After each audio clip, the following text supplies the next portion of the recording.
Ya, kita masuk kepada materi perencanaan audit ya.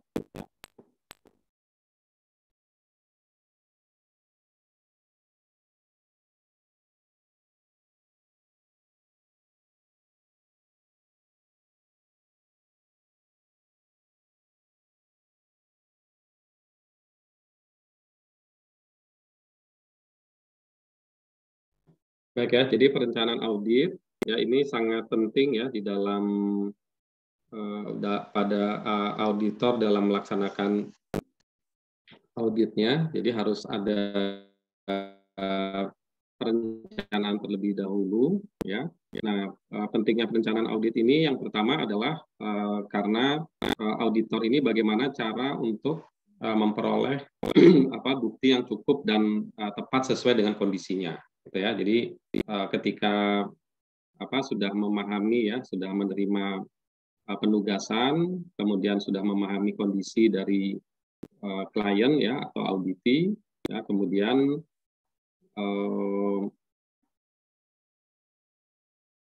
dilakukan perencanaan terlebih dahulu, yaitu agar nantinya apa bukti yang cukup, bukti yang kompeten, gitu ya, sesuai dengan kondisinya ini bisa diperoleh. Kemudian yang kedua, ya pentingnya perencanaan audit ini adalah agar biaya audit ini tetap dalam jumlah yang wajar, gitu ya. Nah mungkin juga saya pernah kasih contoh, gitu ya, misalnya yang berkaitan dengan persediaan, ya, misalnya persediaannya ada di beberapa tempat, gitu ya, terkait dengan apa piutang gitu ya apa jumlah dokumen gitu ya berapa banyak jumlah dokumen. Nah ini tentu perlu dilakukan perencanaan ya bagaimana agar biaya yang audit yang dilakukan ini tetap efisien namun tetap memenuhi ketentuan-ketentuan yang ada di dalam standar auditing. Nah kemudian juga yang ketiga adalah untuk menghindari kesalahpahaman dengan klien ya. Jadi bahwa mungkin ya di dalam perencanaan audit ya tentu auditor ini harus memberitahu ya bahwa nanti dia akan meminta dokumen-dokumen tertentu gitu ya, akan melakukan misalnya stock of name gitu ya, akan melakukan observasi gitu ya, akan melakukan wawancara barangkali gitu ya. Nah ini tentu ini harus disampaikan kepada klien ya dengan tujuan ya, tentu misalnya observasi tujuannya apa, wawancara tujuannya apa. Saya perlu ketemu adanya wawancara misalnya dengan uh, beberapa posisi kunci yang ada di perusahaan misalnya atau dengan pimpinan perusahaan ya. Nah ini sudah direncanakan terlebih dahulu gitu ya sehingga dan dipahami tujuan dari auditnya ya sehingga ini bisa dimengerti oleh klien dan menghindarkan kesalahpahaman ya. Nah ini pentingnya auditor untuk terlebih dahulu membuat rencana audit dan menyampaikan kepada kliennya.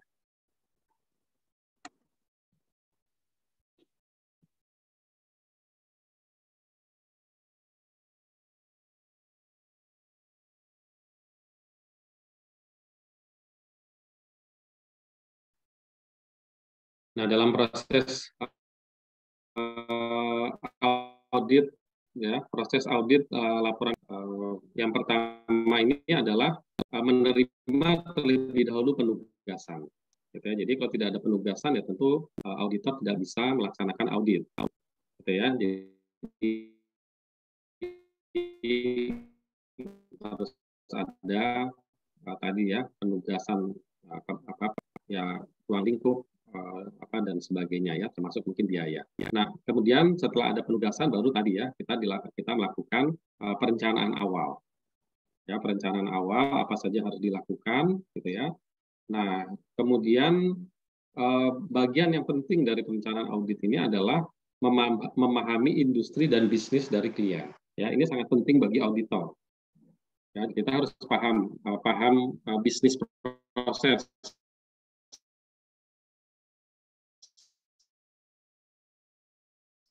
gitu ya, bisnis prosesnya. Apa bisnis proses itu ya, apa customer-nya dari mana gitu ya, apa siapa saja, kemudian bagaimana proses ketika menerima apa pesanan gitu ya, kemudian menangani pesanan, kemudian mengirim pesanan, kemudian proses produksinya seperti apa, ya, bahan baku dibeli dari mana dan sebagainya. Ya, ini adalah memahami industri dan bisnis klien. Ya, ini sangat penting ya, karena nanti di dalamnya ada yang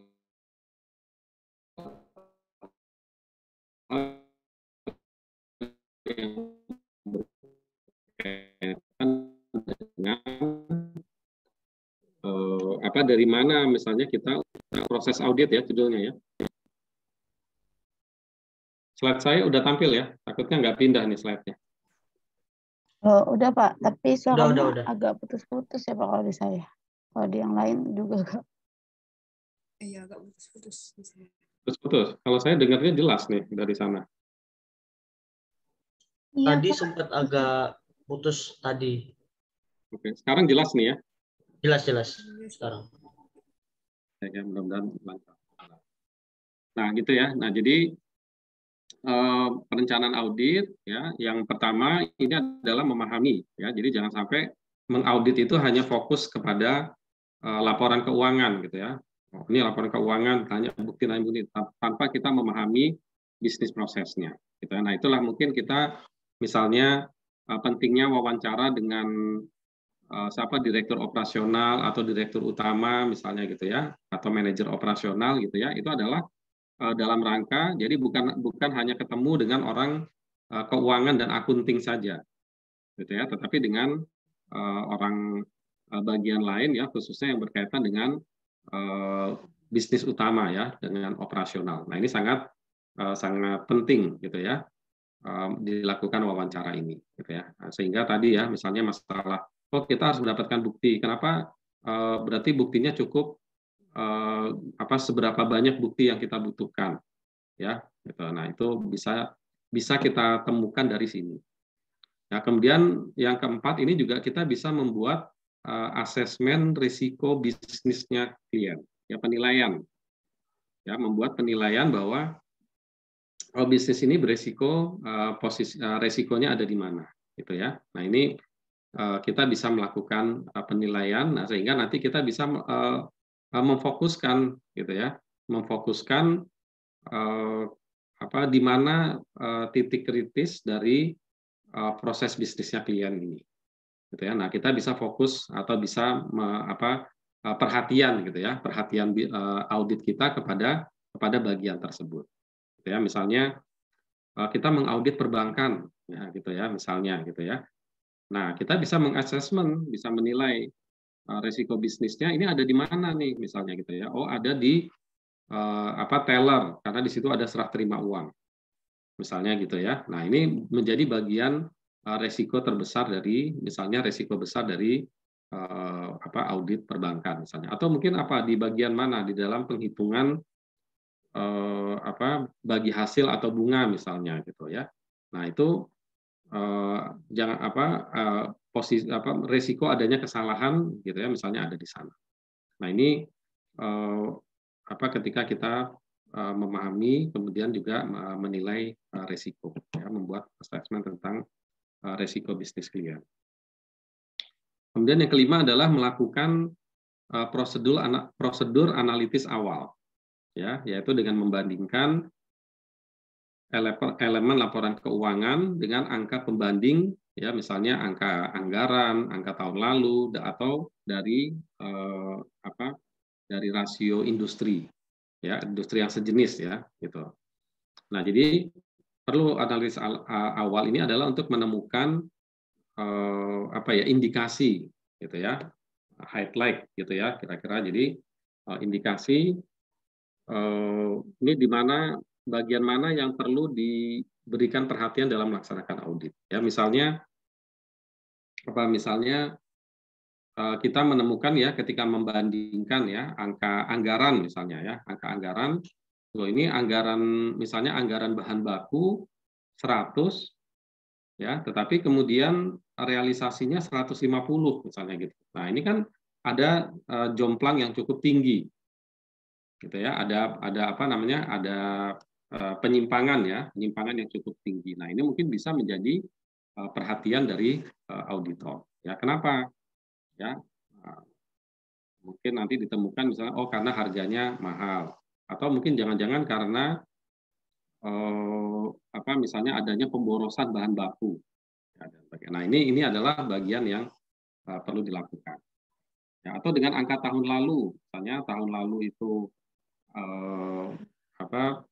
gross margin misalnya berapa, misalnya 40% atau 30%, kenapa tahun ini kok gross marginnya 50% misalnya gitu, tahun yang diaudit. Nah, ini juga bisa menjadi perhatian. Ya, mungkin nanti diteliti misalnya unsur-unsur yang membuat gross margin itu tinggi. Ya, nah itu jadi prosedur analitis. Ya, ini sangat penting ya, supaya auditnya itu nanti punya arah gitu ya, tidak menebak-nebak gitu ya, tetapi karena memang berdasarkan data yang ditemukan pada saat penugasan awal gitu ya, dari laporan keuangan. Ya, jadi itu kemudian yang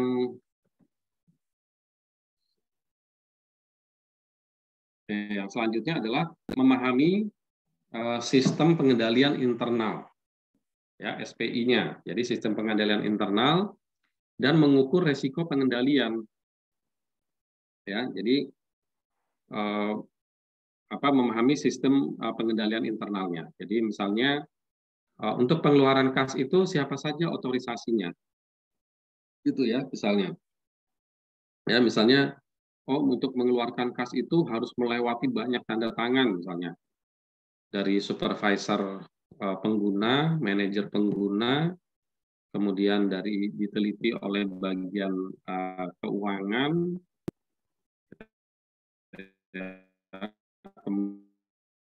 kemudian oleh manajer keuangan, kemudian direktur keuangan, misalnya gitu ya. Bagian yang harus setuju misalnya gitu. Nah, ini berarti dia misalnya mempunyai sistem pengendalian internal yang cukup baik. Nah, sehingga nanti kaitannya dengan apa? Kaitannya adalah dengan bukti, ya bukti audit. Ya, sehingga kalau SPI-nya bagus ya sudah, bukti auditnya nggak usah banyak-banyak.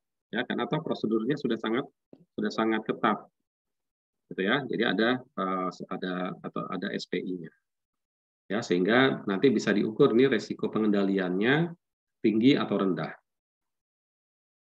Ya, nah ini jadi memahami sistem pengendalian internal ya, di kas, di utang, pengendalian di persediaan. Ya, ini auditor ini perlu memahami ya. Kemudian yang ketujuh adalah mengukur materialitas.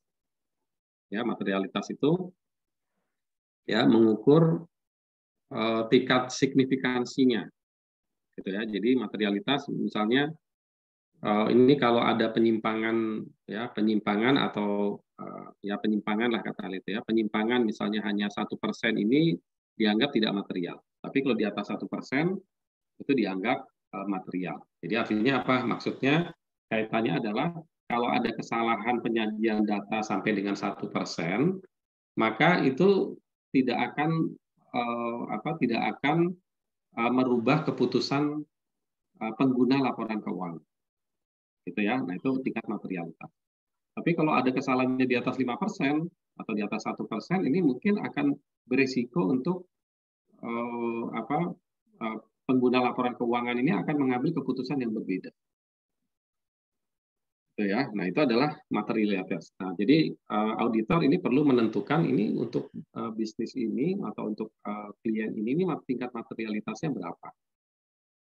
Ya, 5% atau disebutkan dengan angka juga bisa. Ya, misalnya ini materialitasnya, misalnya untuk kas materialitasnya 1 juta, untuk piutang materialitasnya 10 juta.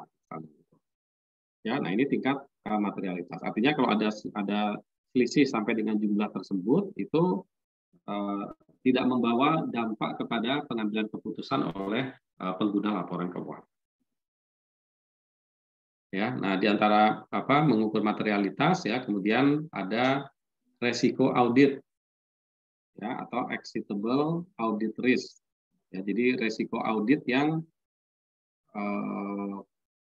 yang inherent ya, yang bawaan sebenarnya ini ya. Jadi resiko ada resiko audit yang bawaan gitu ya. Jadi yang memang sudah sudah bawaan karena sifat dari aset atau liabilitasnya.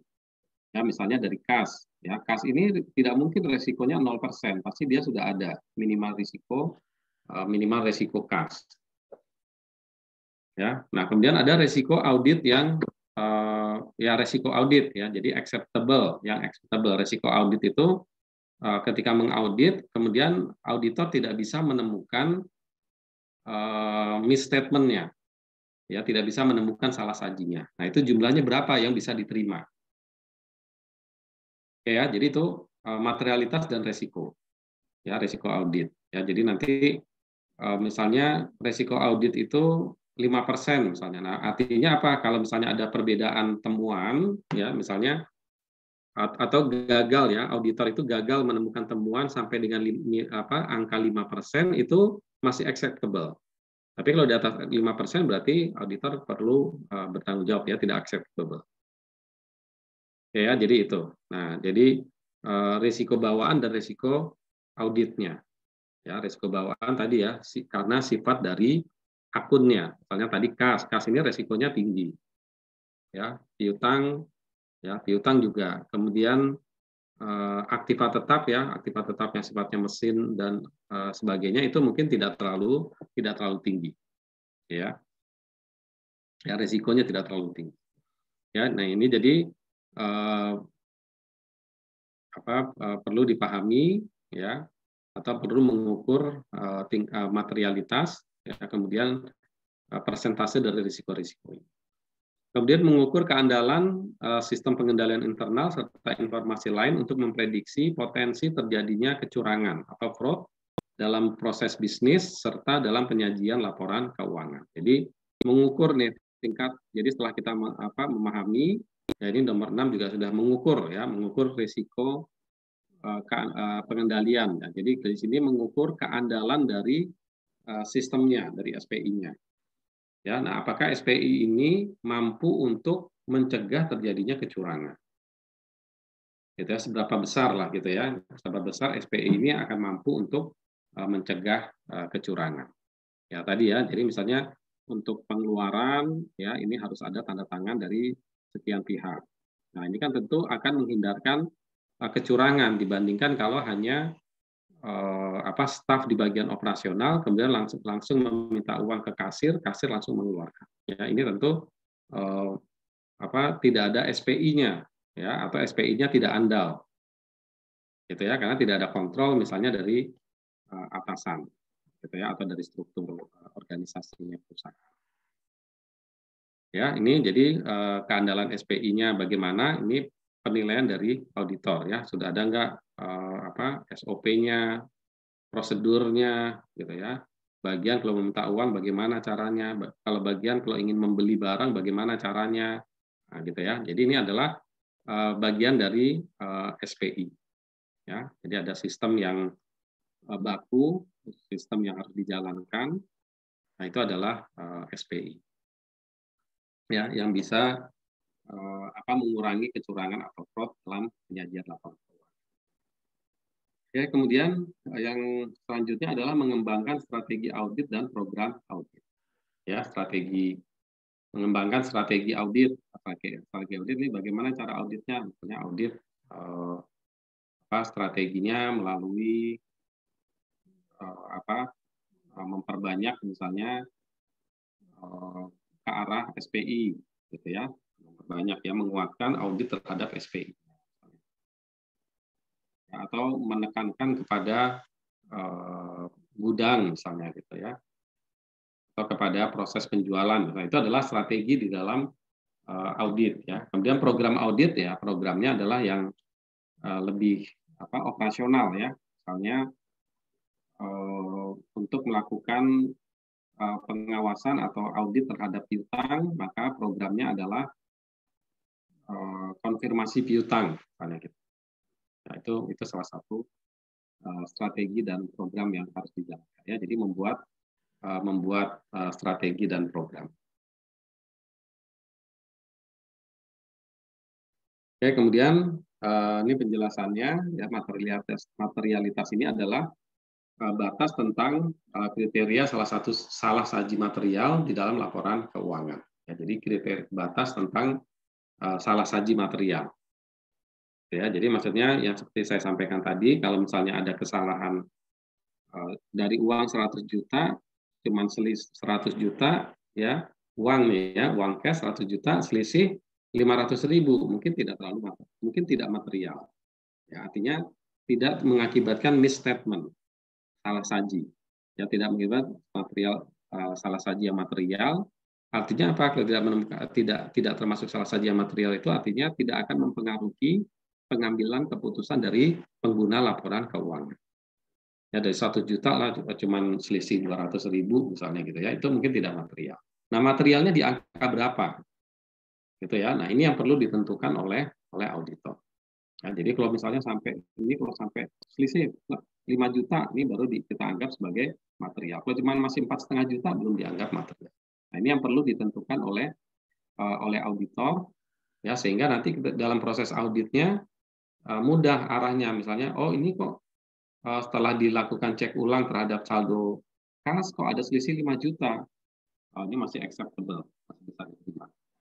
Tapi selisihnya 10 juta, berarti ini sudah tidak bisa diterima. Ya, berarti harus meminta penjelasan kepada klien. Ya, kemudian control risk atau risiko pengendalian ini adalah risiko SPI tidak mampu mencegah salah saji dengan segera. Gitu ya. Nah, jadi risiko pengendalian itu artinya risiko di mana SPI tidak mampu mencegah salah saji. Ya, itu adalah risiko pengendalian. Jadi sudah dibuat nih pengendalian. Saya tadi untuk kas, tanda tangan staf staf operasional, tanda tangan manajer operasional, diajukan oleh staf keuangan, kemudian diteliti atau disetujui oleh manajer keuangan, kemudian disetujui lagi oleh direktur keuangan. Nah, ini adalah sistem pengendalian internal. Nah, dengan sistem seperti ini, kira-kira risiko pengendaliannya berapa? Ya, ada kemungkinan misalnya terdapat kesalahan. Ya, terdapat kesalahan. Nah, itu harus ditentukan di dalam bentuk angka.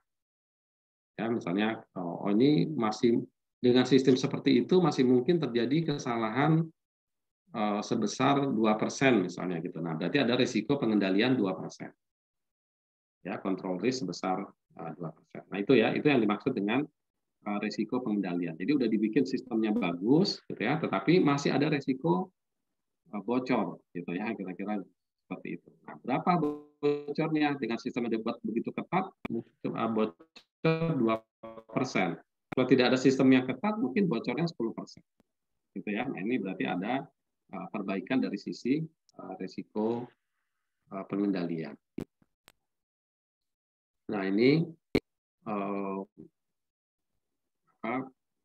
perencanaan di dalam audit dan mendesain pendekatan audit, ya, merancang pendekatan audit. Jadi mulai dari menerima, ya, tadi juga ada menerima dan melaksanakan klien, ya, dan melaksanakan initial audit planning, ya, perencanaan audit awal, kemudian memahami, ya, ini tadi ya sudah dimakan.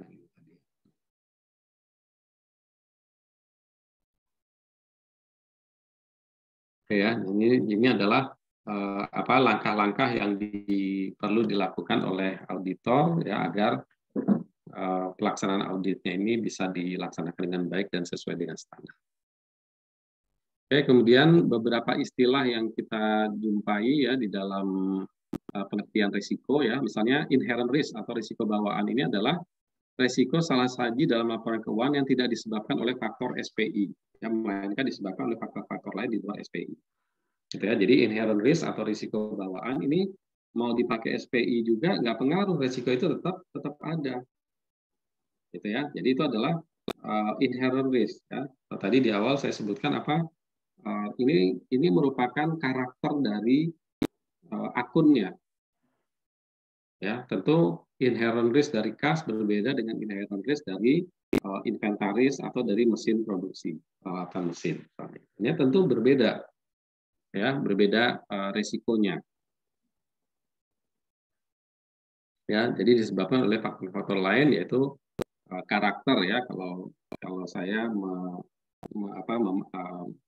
menginterpretasikan ini memang sudah menjadi karakter dari akun tersebut. Ya, tentu berbeda antara karakter akun kas, akun bank, akun piutang, persediaan. Nah, ini tentu dia akan memiliki inherent risk yang berbeda-beda.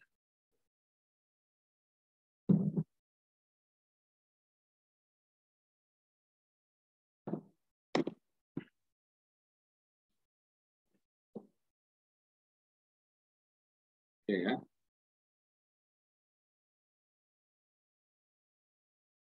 Kemudian selanjutnya adalah acceptable audit risk. Jadi tingkat risiko audit yang bisa diterima oleh auditor dalam melaksanakan audit.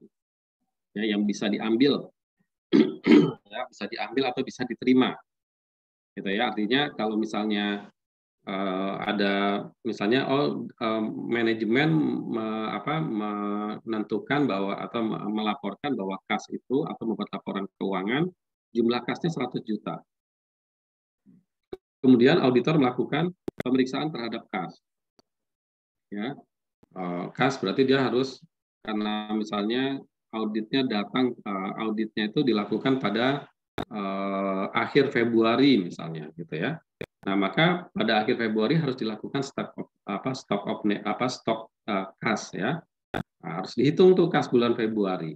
Baru kemudian ditarik mundur ke Desember. Nah, ini tentu ada risikonya. Nah, ini kan sudah ada prosedur auditnya. Ya, sudah ada prosedur audit, tapi tetap ada risiko dia tidak menemukan jumlah yang sebenarnya. Gitu ya, jumlah yang seharusnya. Nah, misalnya dari kas 100 juta, setelah dia cash of name pada akhir Februari, ya, kemudian ditarik transaksi-transaksi Januari Februari, dapat ketemulah saldo kas akhir pada 31 Desember. Ternyata jumlahnya bukan 100 juta gitu ya, tetapi ternyata jumlahnya 110 juta. Nah, ini tentu berarti ada perbedaan 10%, ya, misalnya. Nah, perbedaan ini apakah merupakan acceptable audit risk atau tidak? Audit risk yang akan diambil atau tidak, ya. Atau misalnya selisihnya 5%. Nah, berapa yang berani diambil oleh auditor? Yang bisa diambil, gitu ya. Jadi artinya kalau misalnya tadi acceptable audit risk-nya 5%, ketika ada selisih 10 juta, maka auditor harus, ya, misalnya menggunakan prosedur lain atau kemudian diputuskan untuk tidak wajar, ya, khusus untuk akun kas misalnya. Itu ya. Nah, itu jadi berapa auditor berani mengambil atau mungkin dilakukan ulang. Nah, apabila ditemukan selisih yang 10 juta, berarti audit risk-nya tidak bisa diterima. Tapi kalau misalnya ditemukan selisih 4 juta, ini masih masuk dalam acceptable audit risk. Ya. Nah, auditor masih berani mengambil karena dia sudah memutuskan di awal itu selisihnya boleh hanya sebesar 5%. Nah, ini adalah audit risk. Gitu ya. Nah, auditor mungkin menganggap kalau selisih 5 juta sih masih nggak apa-apa. Artinya tidak menyebabkan salah saji material. Gitu ya. Tidak menyebabkan salah saji material atau tidak menyebabkan pembaca laporan keuangan itu merubah keputusannya. Ya, berbeda keputusan. Oke, ya, jadi itu bedanya kelihatan ya antara inherent risk dengan audit risk. Ya, itu kalau di audit risk itu sudah ada dibandingkan dengan proses auditnya. Ukuran risiko audit ditentukan berdasarkan pertimbangan profesional auditor. Nah, ini ya. Jadi memang bisa jadi nanti setiap auditor beda-beda gitu. Ya, beda-beda. Kata auditor A, wah, ini mas saya acceptable audit risk-nya nggak berani 10%, nggak berani 5%, saya hanya berani 3%. Tapi auditor yang lain saya berani 5%, gitu ya. Nah, jadi ini tergantung tingkat profesionalisme dari auditor, ya, judgement, ya, istilahnya penilaian dari auditor. Nggak ada yang salah, gitu ya. Dia mau pakai angka 3% oke, mau pakai angka 5% juga oke, ya, selama penentuan audit risknya ini memang berdasarkan pemahaman auditor terhadap kliennya, terhadap laporan keuangan. Ya, nah, jadi berdasarkan pertimbangan profesional auditor, berdasarkan hasil asesmen dan kualitas SPI. Nah, jadi kaitannya dengan SPI-nya, ya, gitu, SPI-nya yang kita dikaitkannya dengan SPI, ya, sehingga auditor juga lebih mudah, ya, dalam melakukan audit, ya, kalau ada sistem pengendalian internal. Nah, misalnya acceptable audit risk-nya kecil.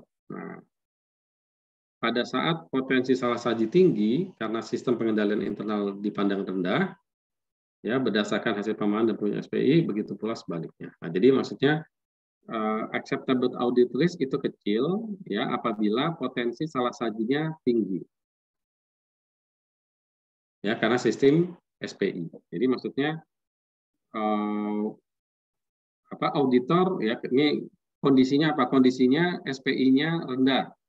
Salah sajinya sangat, berarti kan kalau SPI-nya rendah, salah sajinya kemungkinan akan tinggi, gitu ya. SPI-nya rendah, ya, kalau dia nggak ada SPI seperti tadi, ya, khusus masalah kas tadi misalnya, langsung dari stafnya operasional langsung ke kas stafnya keuangan tanpa ada menunggu tanda tangan dari manajer masing-masing misalnya gitu. Nah, ini berarti ada SPI yang lemah, ya. SPI-nya ini mungkin dianggap lemah karena nggak ada kontrol, gitu ya, tidak ada kontrol dari misalnya pihak atasan atau pihak bagian lain. Nah, ini dianggap kemungkinan salah sajinya tinggi, betul ya. Nah, salah sajinya kemungkinan akan tinggi, akan banyak kesalahan. Nah, berarti audit risk-nya itu kecil, gitu ya. Nah, dia nggak berani selisih 3% nggak berani, saya hanya berani selisih kalau 1%. Ya, jadi audit risk-nya itu harus rendah, ya, ketika SPI-nya kurang bagus atau SPI-nya lemah, gitu ya. Nah, sementara kalau SPI-nya bagus, gitu ya, maka audit risk-nya bisa dinaikkan, ya, audit risk-nya diperbesar, ya, jangan yang kecil karena SPI-nya udah bagus, gitu ya. Jadi artinya apa sih? Kemungkinan kalau SPI-nya bagus, berarti kan kemungkinan salah sajinya rendah, ya, kemungkinan salah sajinya rendah. Jadi kalau mau ambil selisih yang ambil risiko yang besar angkanya. Nah, sementara kalau misalnya SPI-nya lemah, nah berarti kan kemungkinan salah sajinya tinggi. Nah, berarti angka-angka kecil-kecil bisa terjadi salah saji. Nah, maka audit risk-nya harus angka yang rendah. Ya, itu adalah kemudian ada yang lain. Pada saat menerima penugasan audit, ya, auditor, ya, dapat menolak atau menerima penugasan audit, ya, baik terhadap klien baru maupun klien lama. Jadi misalnya klien baru ada nih, ayo audit, nggak mau, ya, menolak. Atau klien yang lama ini audit lagi tahun depan, ya, tetapi kemudian kita tidak auditor ini punya hak untuk menolak, ya, mungkin karena beberapa pertimbangan. Nah, dasar pertimbangan untuk menerima atau menolak yang pertama adalah kompetensi, yaitu assessment tentang kompetensi, ya, penilaian tentang kompetensi untuk menjalankan tugas audit secara profesional. Jadi misalnya mengaudit perusahaan minyak, gitu ya. Nah, sementara kita tidak punya kompetensi di bidang atau pengetahuan di bidang bisnis minyak atau usaha perminyakan misalnya gitu. Nah, ini kita boleh menolak, gitu, jangan deh, gitu ya. Nah, itu adalah berkaitan dengan kompetensi, gitu ya. Nah, jadi kita bisa melakukan penolakan terhadap penugasan audit, ya, karena menganggap kita tidak sanggup, ya, karena jenis industrinya. Mungkin kalau jenis industri yang lain, ya, siap, gitu ya. Atau misalnya ini angkanya terlalu tinggi, gitu ya. Angkanya besar sekali nih, nggak sanggup auditor yang ini harusnya auditor yang lebih berpengalaman atau misalnya di Big Four gitu atau sebagainya ya. Nah, jadi ini kompetensi ya. Jadi auditor bisa menilai sendiri apakah dia sanggup menjalankan audit itu atau tidak. Kemudian independensi ya, adanya independensi yaitu kemampuan untuk bersikap independen. Ya, jadi misalnya ketika kita mau masuk ke auditor, ternyata salah satu direkturnya adalah saudara, misalnya sepupu atau ternyata saudara kandung, gitu kan. Jadi ada hubungan yang nanti bisa menyebabkan dia tidak independen terhadap auditinya. Ya, baik in fact maupun appearance, ya. Jadi dalam kenyataannya maupun di dalam tampilan. Ya, dalam tampilan itu jadi misalnya ya kita dengan klien itu ya itu ya di dalam penampilannya kita punya wibawa sendiri ya auditor ya tidak merasa lebih rendah daripada klien gitu ya. Nah itu dalam kenyataan di dalam tampilan. Tampilan ini menunjukkan perilakunya gitu ya. Di appearance ya, appearance itu di dalam tampilannya menunjukkan bagaimana dia, apakah dia bisa berkomunikasi secara equal ya, secara sejajar. Ya, jangan berkomunikasinya kita merasa auditornya merasa inferior. Gitu ya. Nah, ini nanti menjadi tidak independen. Ya, karena nanti akan merasa kliennya lebih pintar, nanti kita diajari oleh klien gitu ya. Nah, ini harus dijaga tingkat independensi. Ya, jadi baik dalam praktek langsungnya, ya, misalnya dia terpakat, mungkin dari sisi tampilan tadi, ya dari sisi tampilan. Kemudian yang ketiga adalah kemampuan untuk bekerja sama dengan cermat dan seksama. Ya, bagaimana kemampuannya di dalam bekerja dengan teliti. Ya, jadi kemampuan untuk bekerja dengan cermat dan seksama dipengaruhi oleh beberapa faktor, kecukupan waktu, kesediaan tim audit, kesediaan konsultan ahli untuk audit pada industri tertentu. Ya, jadi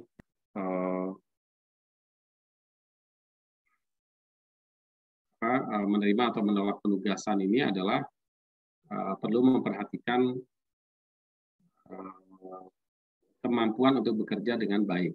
Ya, jadi kalau misalnya ini audit harus diselesaikan dalam jangka waktu 2 minggu, ya nggak mungkin. Ya, kecukupan waktunya tidak memungkinkan, maka boleh kita lakukan penolakan. Ya, kalau deadline-nya secepat itu, gitu ya. Ya, kemudian kesediaan tim audit ya, biasanya di masa-masa kayak sekarang ya, November atau Desember gitu ya. Nah, itu mungkin audit sudah mulai turun ya ke lapangan. Ya, sudah mulai biasanya kontrak di bulan Oktober atau November, kemudian nanti data-data awal, kemudian biasanya stock opening. Nah, ini ada nggak auditor yang yang siap untuk mengerjakan? Karena mungkin dia saking banyaknya pekerjaan full, ya tidak ada tenaga yang bisa dialokasi. Ya, kemudian adanya konsultan ahli untuk audit pada industri tertentu. Ya, misalnya asuransi, pertambangan, gitu ya. Jadi ada konsultan ahlinya ya untuk menangani hal-hal yang berkaitan dengan usaha klien.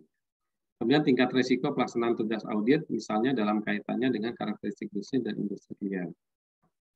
Tingkat risiko pelaksanaan audit. Ya.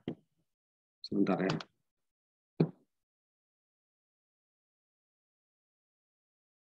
Ya Pak, tapi maaf Pak, sebelumnya tadi ada yang minta tolong di ACC lagi karena keluar.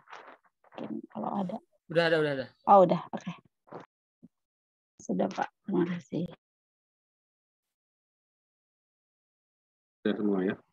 Ya, jadi pertimbangan ya, masih dari pertimbangan auditor ya, kemampuan untuk melaksanakan kemampuan untuk bekerja dengan cermat dan seksama ya tadi ya, masalah waktu, kesediaan tim audit, kemudian kesediaan konsultan ahli ya kalau ada industri tertentu. Kemudian juga tingkat resiko pelaksanaan tugas audit ya. Jadi tingkat resiko misalnya dalam kaitannya dengan karakteristik bisnis dan industri ya yang tidak dipahami oleh klien, maaf, oleh auditor. Ya, jadi ini mengaudit perbankan, waduh saya nggak bisa ya karena kurangnya pengetahuan misalnya gitu ya. Atau mungkin ada industri spesifik tertentu gitu ya yang mengauditnya itu juga mengalami risiko. Atau misalnya ini yang beroperasi di tengah hutan misalnya gitu kan. Jadi harus mendatangi ke sana dan segala macam. Nah itu ada resiko-resiko. Ya jadi ini resiko. Kemudian adanya konflik interest ya antara auditor dengan klien. Jadi misalnya baik berdasarkan pengalaman audit sebelumnya ya maupun berdasarkan informasi dari auditor sebelumnya. Jadi misalnya ada konflik antara auditor dengan klien ya. Kemudian auditor ini meragukan integritas manajemen ya, misalnya dalam mematuhi standar akuntansi keuangan ya, dalam mematuhi peraturan perundang-undangan maupun di dalam memenuhi komitmen dengan mitra bisnis. Jadi mungkin meragukan integritas ya, mungkin ada informasi, ada pengalaman dari auditor yang sebelumnya atau dari informasi manapun ya, atau hasil dari wawancara gitu ya. Pada saat melakukan negosiasi tentang audit pelaksanaan audit ya misalnya. Nah, ini ditemukan kalau meragukan integritas manajemen sehingga tidak melanjutkan gitu ya. Jadi itu bisa ya.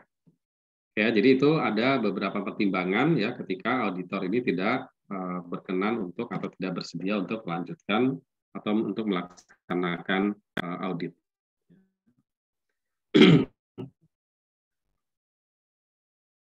Kemudian ya penerimaan klien baru dan keberlanjutan ya, berlanjut ya, artinya tahun lalu sudah diperiksa oleh auditor, kemudian tahun ini diperiksa lagi oleh auditor yang sama ya. Jadi kalau klien baru ya, jika sebelumnya telah diaudit, maka adanya komunikasi dengan auditor sebelumnya.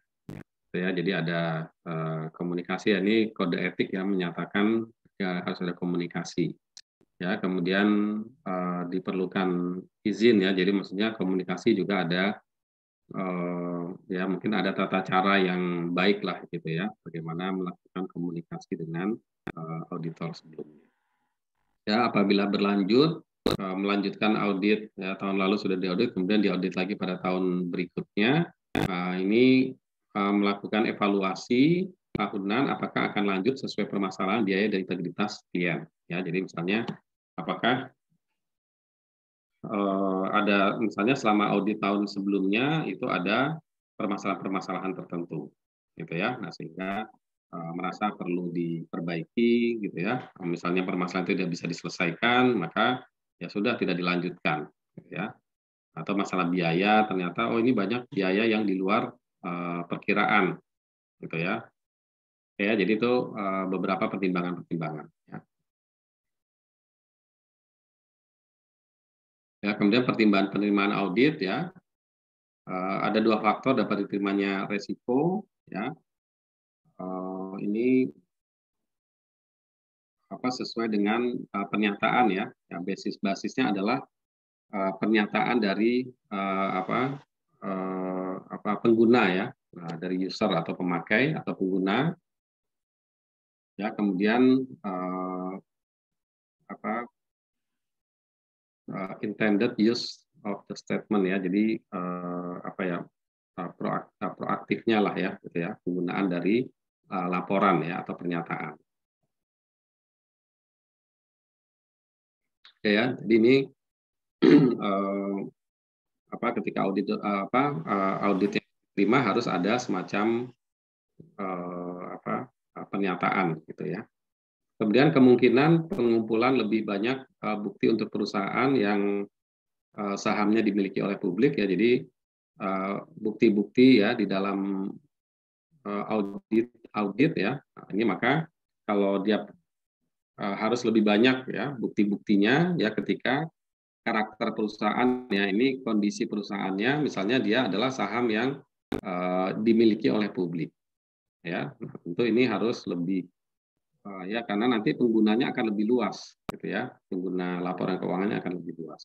Ya, atau misalnya perusahaan yang memiliki utang yang sangat tinggi gitu ya. Nah, utang yang sangat tinggi maka tentu ini adalah perusahaan yang beresiko ya. Ketika utangnya sangat tinggi ini tentu perusahaan beresiko. Maka auditor harus melihat bahwa ini terdapat resiko yang sangat tinggi ya, sehingga pelaksanaan auditnya harus lebih mendalam misalnya.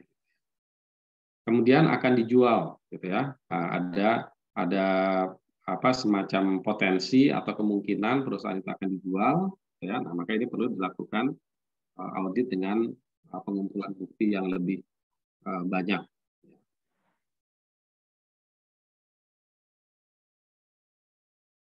Ya, kemudian surat penugasan audit ya, dalam hal auditor memutuskan untuk menerima penugasan audit, maka langkah selanjutnya adalah membuat surat penugasan audit atau surat perikatan audit ya, ditandatangani oleh audit klien ya. Jadi ada surat penugasan atau surat perikatan gitu ya, bahwa memang auditor ini memang ditunjuk ya atau ditugaskan oleh klien untuk melakukan audit pada tahun buku tahun berapa gitu ya misalnya gitu.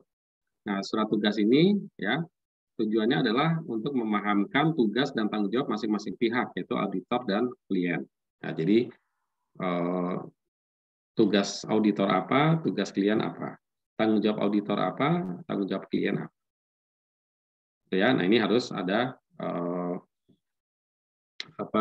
ada penugasannya gitu ya. Jadi misalnya kalau di dalam laporan audit ya tugas auditor adalah melakukan menerbitkan opini ya atau mengungkapkan pendapat atas laporan keuangan. Tanggung jawabnya klien apa? Tanggung jawabnya adalah menyusun laporan keuangan. Gitu ya, menyusun laporan keuangan sesuai dengan standar akuntansi keuangan. Ya. Nah, kemudian tujuan yang kedua adalah sebagai legalitas dari pelaksanaan audit. Ya, jadi memang audit ini memang dilakukan secara resmi ya sesuai dengan surat tugas. Nah, ini misalnya contoh dari surat tugas. Ya, engagement letter atau surat tugas ya.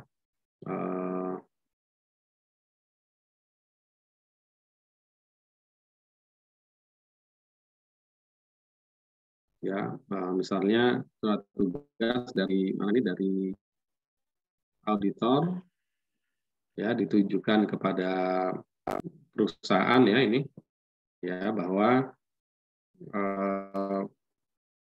auditor ini menyatakan misalnya bahwa Anda telah meminta agar kami melakukan audit terhadap laporan keuangan ya meliputi neraca, kemudian laba rugi, perubahan ekuitas gitu ya dan seterusnya ya. Kemudian kami kami setuju gitu kan ya, kami dengan senang hati gitu ya untuk menerima ya dan menurut pemahaman kami audit ini, penugasan audit ini dilakukan melalui ini ya surat ini ya. Kemudian audit akan dilaksanakan berdasarkan atau dilaksanakan dengan objektif dan akan menyatakan pendapat terhadap laporan keuangan. Terusnya gitu ya. Nah, ini adalah ininya ya surat penugasannya ya. Jadi jelas auditor itu melakukan apa ya, kemudian kami akan melaksanakan audit sesuai dengan standar auditing ya. Nanti disebutkan apa lagi nih.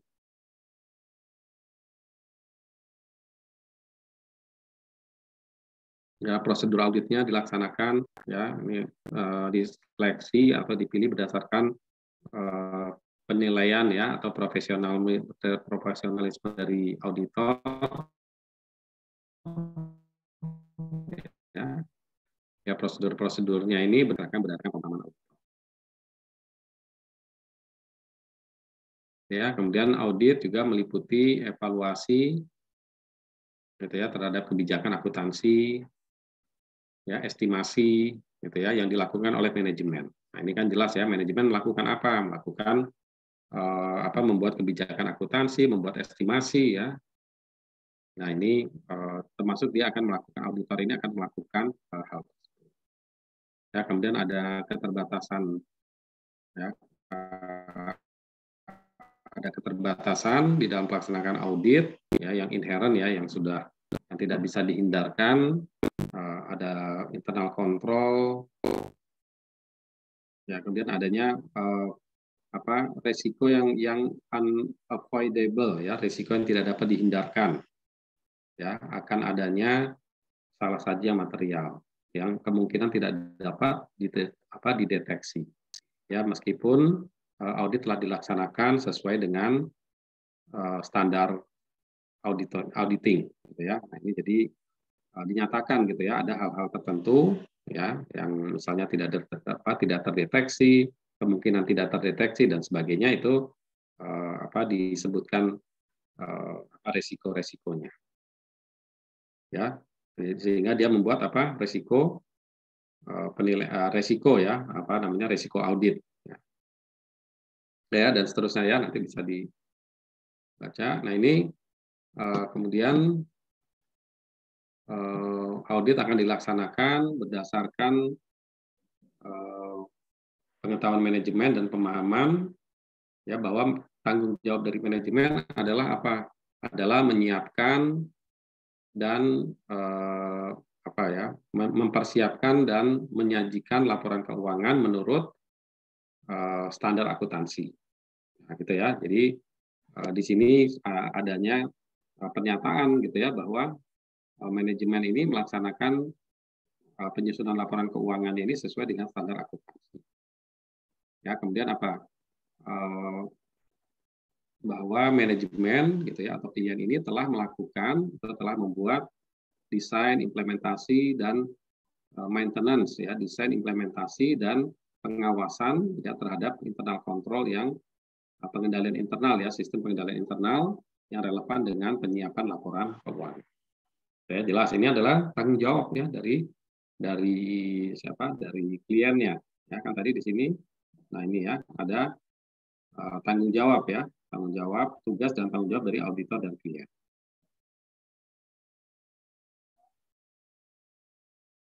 Oke ya, nah, kemudian dan seterusnya lah ya, to provide us with, nah, jadi klien harus menyajikan, harus mengizinkan ya auditor untuk mengakses seluruh informasi yang dimiliki oleh manajemen yang relevan dengan penyiapan laporan keuangan. Ya. Catatan, dokumentasi, dan hal-hal lain. Ya. Kemudian tambahan-tambahan informasi yang diperlukan, kemudian tidak adanya batasan akses. Karena di batas akses misalnya minta dong daftar piutang, nggak dikasih sama klien. Nah, itu berarti ada pembatasan akses. Nah, ini tidak boleh ada pembatasan akses. Kalau memang ada hal yang diminta oleh auditor, ya karena diperlukan untuk sesuai dengan program auditnya, ya dia harus disampaikan. Gitu ya. Nah, ini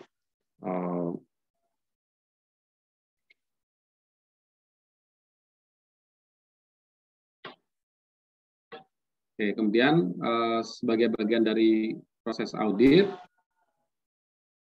ya nanti kami akan meminta manajemen membuat surat konfirmasi yang berkaitan dengan representasi yang berkaitan dengan audit ya. Jadi nanti mungkin ada pernyataan tersendiri dari manajemen. Oke ya. Nah, jadi ini tanggung jawabnya termasuk di sini ada biaya ya. Nah, ada biaya auditnya. Oke ya. Jadi ini ya kurang lebih harus ada engagement letter. Ya, kemudian bagaimana memahami bisnis dan industri dari klien, ya, ya strategi dalam memahami bisnis dan industri. Ya, ini ada industri dan eksternal environment, ya, lingkungan industri dan eksternal. Jadi kita mengetahui lingkungan eksternal, ya, atau industrinya. Ini kita yang di audit adalah misalnya perusahaan kimia, ya, kita harus tahu bagaimana industri di di perusahaan kimia itu seperti apa. Ya. Kemudian business operation dan bisnis proses, ya, jadi memahami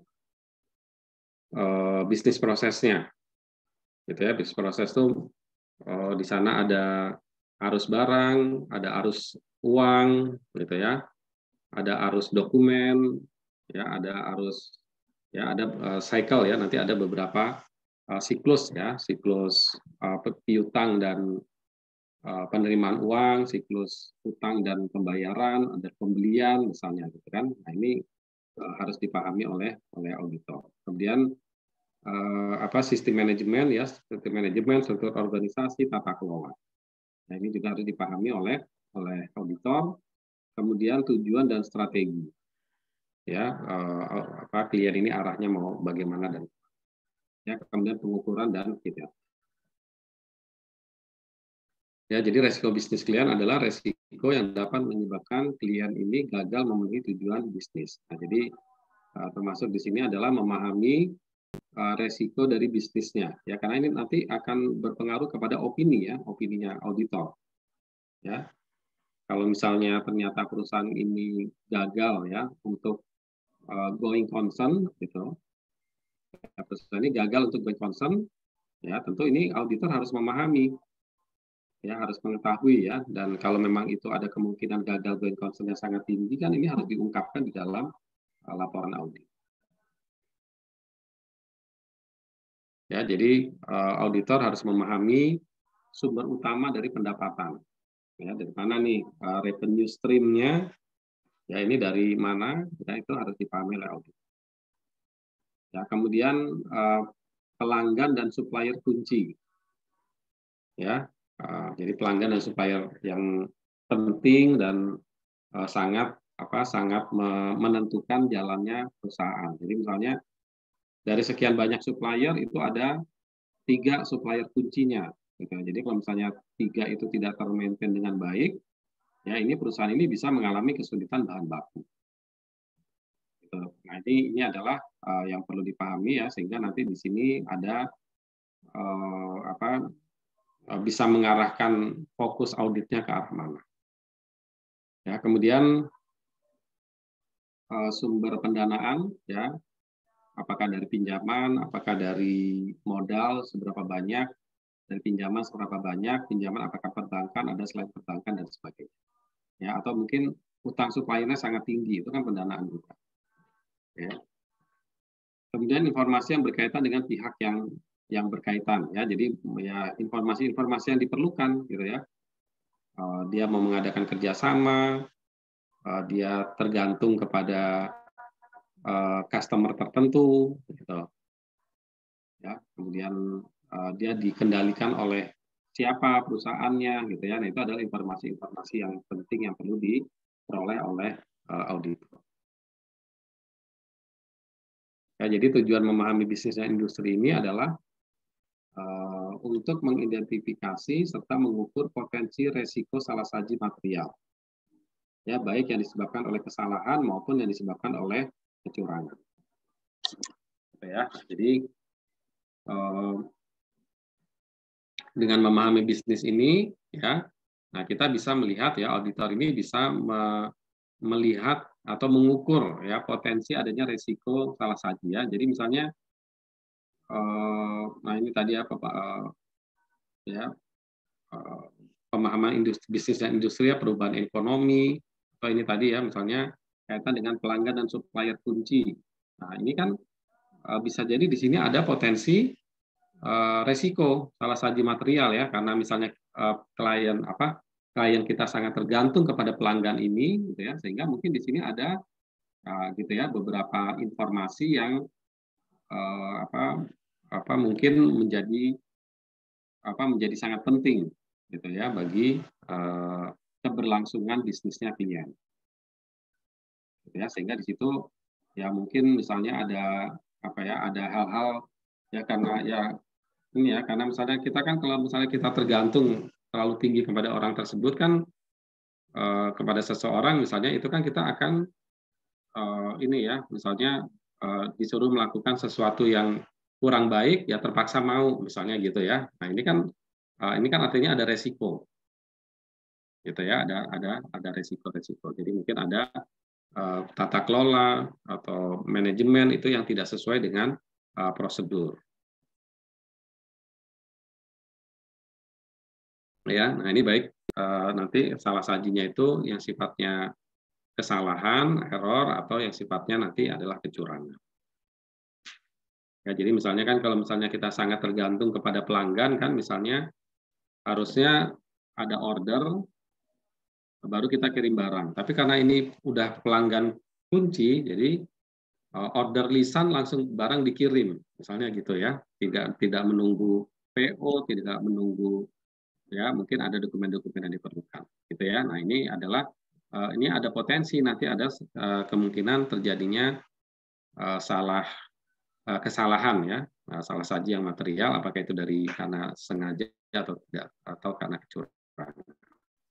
Ya, kemudian faktor yang mendorong pentingnya pemahaman bisnis ini adalah perubahan kondisi ekonomi yang harus dipahami, koneksi teknologi informasi dengan pelanggan dan pemasok, ya globalisasi aktivitas usaha, ya kompleksitas akuntansi karena meningkatnya investasi SDM dan aset tak berwujud lainnya. Jadi semakin ya artinya ketika bisnis semakin mengglobal, ya tentu ini ada ada hal-hal yang mungkin ini ya, misalnya SOP-nya belum ada, pemahamannya masih kurang gitu ya. Jadi karena sekarang ini perusahaan ya dengan globalisasi, dengan internet, jualan tidak mesti online, bisa tidak mesti offline ya, bisa online. Nanti metodenya seperti apa, pembayaran ya, misalnya kan kalau online ini pembayarannya barang sudah dikirim, dia harus bayar dulu atau tidak, atau kita mau beli barang ya karena online harus bayar dulu. Ternyata setelah itu barangnya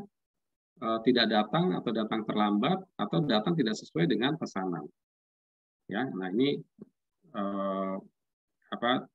kita ya auditor bisa melihat atau menemukan titik-titik mana yang kemungkinan ada resiko.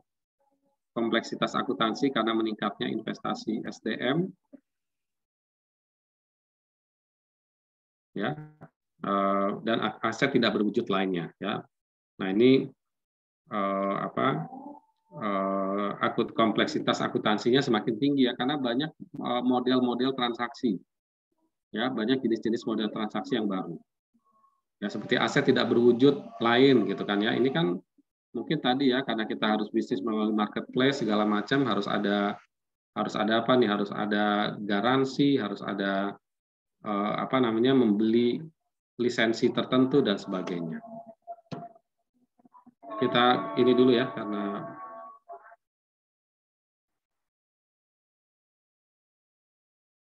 ya, jadi ini faktor-faktor yang mendorong pentingnya pemahaman bisnis dan industri klien ya. Jadi ada 5 hal ini. Kenapa auditor ini perlu melakukan atau perlu memahami ya karena nanti ini akan berkaitan dengan proses di dalam auditnya ya, mana hal yang penting, mana hal yang perlu menjadi perhatian, bagaimana cara mengumpulkan bukti, seberapa banyak bukti yang diperlukan dan sebagainya ya. Ini kemudian memahami operasi dan proses bisnis klien ya. Ini misalnya bagaimana ya, maksudnya ini bagaimana cara kita memahami operasi dan proses bisnis dari klien ya. Yang pertama ya kita bisa melakukan observasi ya terhadap fasilitas dan kegiatan operasional dari klien ya. Jadi lokasinya ada di mana, kemudian di situ ada apa saja, ya, kemudian secara operasional seperti apa, ya, misalnya kalau ada barang datang itu diterima, ya, diterima oleh siapa, misalnya security, dicek, kemudian nanti masuk ke gudang, di gudang seperti apa, ya, kalau ada proses penagihan dan sebagainya, gitu ya. Nah ini jadi dengan melihat atau mendatangi langsung kondisi fisik dari perusahaannya, ya. Kemudian mengidentifikasi pihak terkait atau related parties, yaitu pihak-pihak yang dapat mempengaruhi manajemen klien, ya, terutama terhadap transaksi dengan pihak terkait, gitu ya. Jadi siapa saja sih pihak-pihak yang yang memiliki hubungan hubungan istimewa, gitu ya, atau memiliki hubungan, ya, atau siapa saja pelanggannya, siapa saja suppliernya, ya, ini kita melakukan identifikasi. Kemudian kode etik, yaitu standar nilai etika, nilai dan etika yang berlaku di bisnis klien, yang umumnya tertulis dalam pernyataan kebijakan atau ada di dalam kebijakan perusahaan atau organisasi. Ya, ini kode etik, ini perlu kita pelajari atau kita baca, ya. Nah, sehingga dengan dengan mengetahui kode etik ini, ya, kita jadi memahami governance-nya, ya, tata kelola dari perusahaan. Kemudian ringkasan rapat, ya, ringkasan rapat yaitu notulensi, ya, notulensi dari rapat-rapat, khususnya rapat-rapat direksi, ya, karena di situ biasanya memutuskan hal-hal yang sifatnya strategis dan kebijakan. Nah, ini perlu kita kita pahami, ya, sehingga kita nanti bisa memahami bagaimana klien ini menjalankan bisnisnya. Ya, kemudian tujuan dan strategi dari bisnis, ya, auditor perlu memahami tujuan dan strategi dari bisnis klien, terutama yang berhubungan dengan masalah keandalan laporan keuangan. Nah, jadi ini tujuan dan strategi, ya, jadi ya, kebijakan, ya, lebih kepada kebijakan dari perusahaan yang berkaitan dengan bisnisnya, ya, sehingga nanti kita bisa lihat, ya, apakah tingkat keandalan laporan keuangannya, kemudian efektivitas dan efisiensi dari operasional, ya, kemudian bagaimana kepatuhan terhadap hukum, ya. Kemudian perlunya tujuan memperoleh pemahaman, ya, lingkungan industri dan eksternal, ya.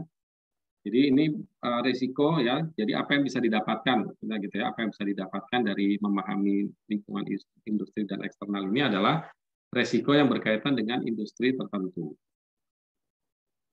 Ya, jadi ada misalnya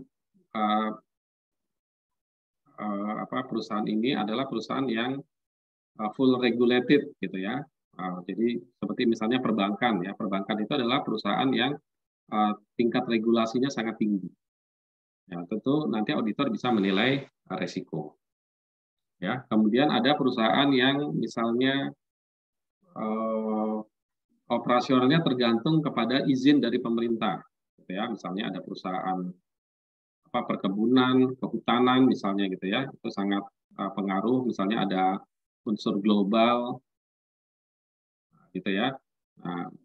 Nah ini tentu akan ada resiko, ya, misalnya izin nggak bisa diperpanjang, misalnya, gitu ya, atau ada resiko klaim dari masyarakat atau dari pemerintah, ya, ini berkaitan dengan resiko. Kemudian misalnya dia industri kimia, nah ini sangat tinggi, ya, misalnya masalah limbahnya seperti apa, gitu ya. Nah ini tentu akan ada nanti biaya yang tinggi, misalnya di pengolahan limbah atau pembuangan, ya. Oke, ya, jadi itu beberapa hal yang perlu dipahami, ya, berkaitan dengan lingkungan industri dan eksternal, ya. Ada resiko yang berkaitan dengan industri tertentu, ada resiko yang sifatnya bawaan, ya, yang sudah inherent, ya, yang tidak bisa dihindarkan, atau adanya nanti perlakuan akuntansi tertentu, ya. Jadi tentang industri ini dia ada khusus untuk standar akuntansinya, atau bagaimana melakukan estimasi-estimasi. Ya, nah, ini industri.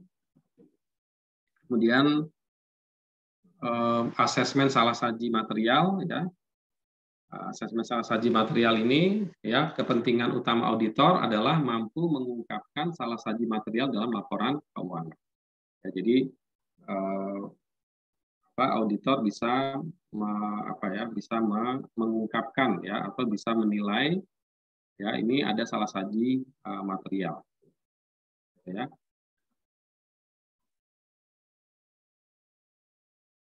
Nah, ini jadi dalam auditor, ya, artinya auditor bisa menilai gitu, ya, menilai dari laporan keuangan yang dibuat oleh atau yang diterbitkan oleh klien ini gitu, ya, auditor bisa menguji hal.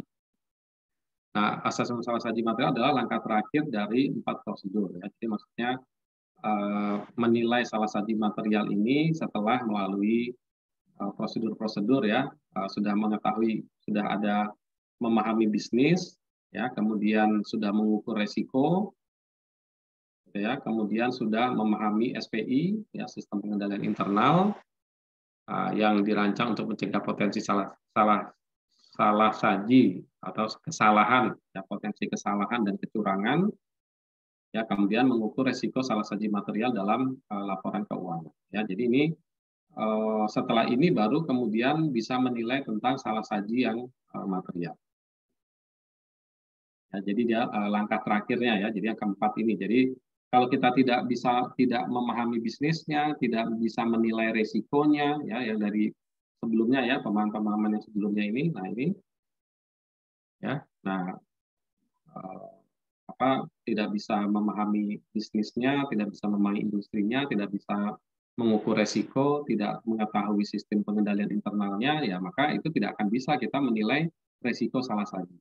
Ya, jadi kalau model bisnis seperti ini dengan resiko seperti ini dan adanya SPI seperti ini, maka si auditor ini berani misalnya menjalankan auditnya dengan resiko salah saji misalnya sebesar 2%, sebesar 3%, atau sebesar 5%. Ya, ini setelah memahami 1, 2, 3 inilah kemudian auditor bisa menentukan berapa besarnya salah saji material di dalam laporan keuangan.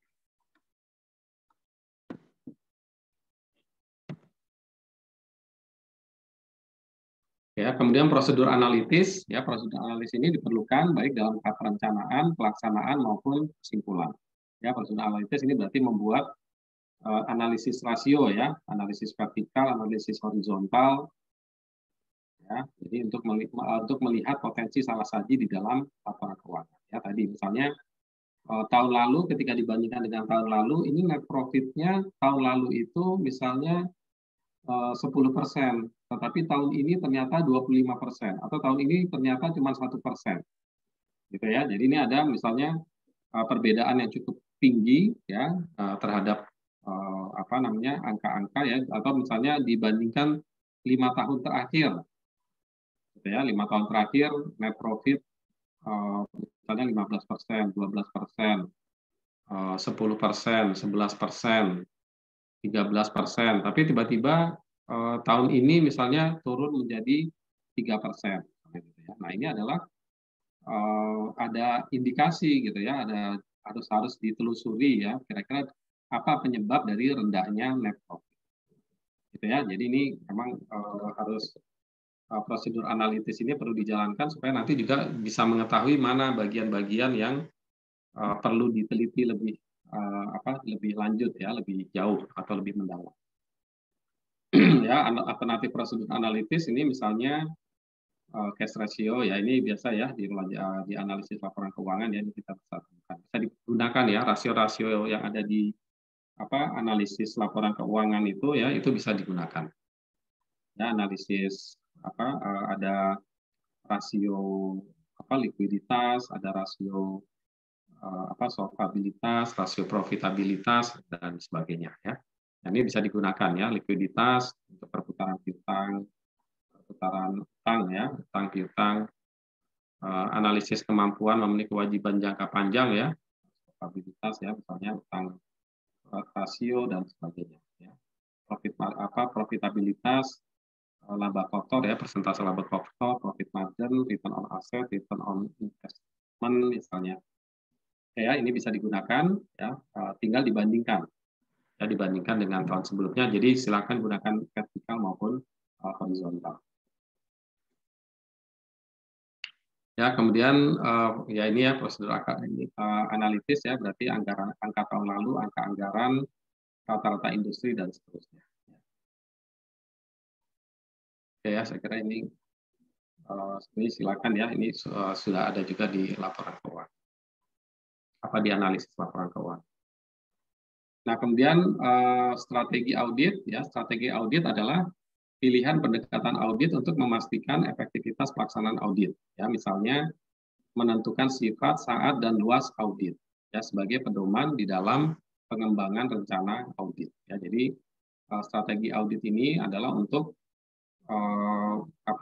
melihat ya misalnya kita penekanan kepada ini perusahaannya ini tadi ya punya risiko tinggi gitu ya, maka kita penekanan kepada misalnya risiko tinggi di perusahaan kimia karena bahan baku misalnya. Nah ini kita bisa misalnya strateginya adalah kita fokus misalnya atau perhatian yang besar kepada persediaan, gitu, misalnya seperti itu ya.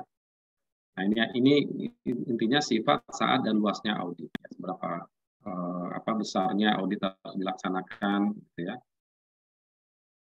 Oke ya, jadi ini strategi audit ya.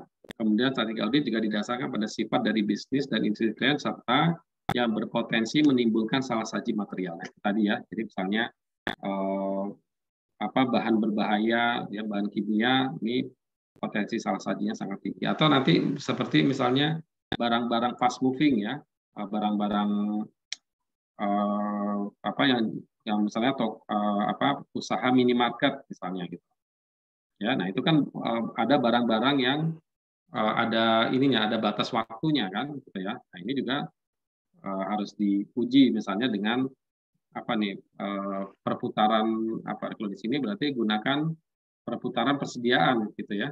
Nah ini day to sell inventory ya pada perusahaan perusahaan minimarket misalnya kebutuhan consumer good ya kebutuhan sehari-hari mungkin perlu melihat day to sell inventory hari inventory turnover lah gitu ya, ini biasa inventory turnover. Nah, kita perlu lihat ya karena di situ ada daluarsa. Ya, kemudian pada saat pembelian harus dicek misalnya ini daluarsa untuk barang yang baru diproduksi atau yang sudah lama diproduksi, karena kalau sudah lama diproduksi nanti daluarsa ini semakin mendekati kan, misalnya daluarsa itu setahun misalnya kan.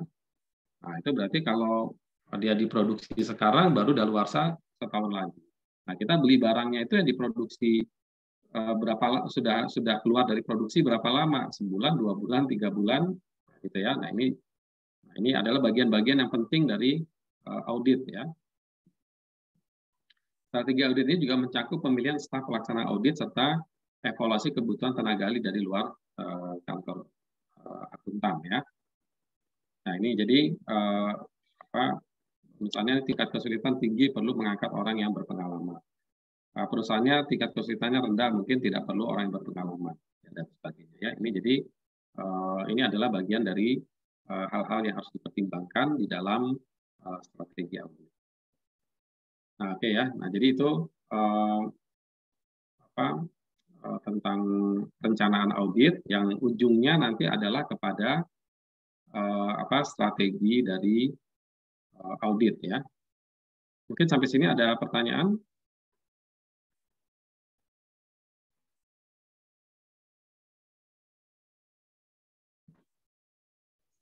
Kalau dari saya nggak ada, Pak. Yang lainnya?